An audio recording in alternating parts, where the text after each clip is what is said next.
Chers collègues, bonjour. Dans quelques jours va se dérouler, c'est une première en France, l'élection des représentants du personnel de la fonction publique. 5,5 millions de fonctionnaires vont faire connaître leur souhait syndical pour les 4 ans à venir. La vie au travail à la mairie de Bourges et au CCAS va aussi changer dans les semaines qui vont suivre. Et là aussi, malheureusement, c'est une première. En effet, c'est déjà acté pour le 1er janvier 2015. Plusieurs directions et services vont être transférés ou mutualisés à Bourges Plus. Au court ou à moyen terme, 90% des services et agents de notre collectivité vont basculer sous l'autorité de l'agglomération, et donc ils ne seront plus soumis à l'administration municipale locale. Monsieur le maire souhaite même très rapidement voir en grosses lettres hôtel communautaire en lieu et place d'hôtel de ville sur la façade de notre mairie. Que nos collègues qui sont d'ores et déjà sur le départ pour intégrer les services communautaires sachent bien que Force ouvrière les accompagnera à chaque moment lors de cette passerelle obligatoire. Nous veillerons tout particulièrement à ce que leur arrivée dans cette nouvelle structure soit la plus respectueuse possible. Que ce soit au niveau du salaire, que ce soit au niveau indiciaire, nous nous battrons avec eux pour le respect de leurs droits. Nous serons aussi vigilants sur leurs conditions de travail et sur leurs fiches de poste.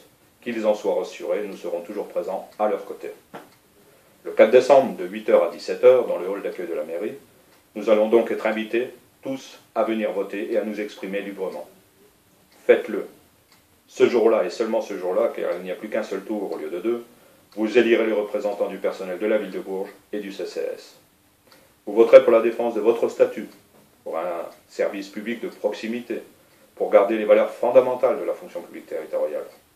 Tous les candidats Force ouvrière continueront à défendre le principe d'égalité de traitement entre les fonctionnaires et continuera de participer à la sauvegarde de notre statut et de nos acquis. Notre organisation syndicale Force ouvrière a présenté des listes pour la commission administrative paritaire en B et en C, ainsi que pour les comités techniques.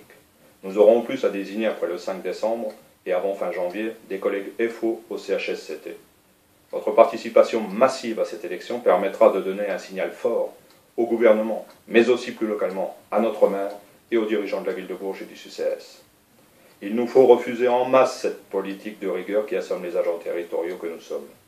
Voter Force ouvrière le 4 décembre, c'est dire oui à une équipe sérieuse et dévouée, c'est dire oui à un syndicat libre et indépendant.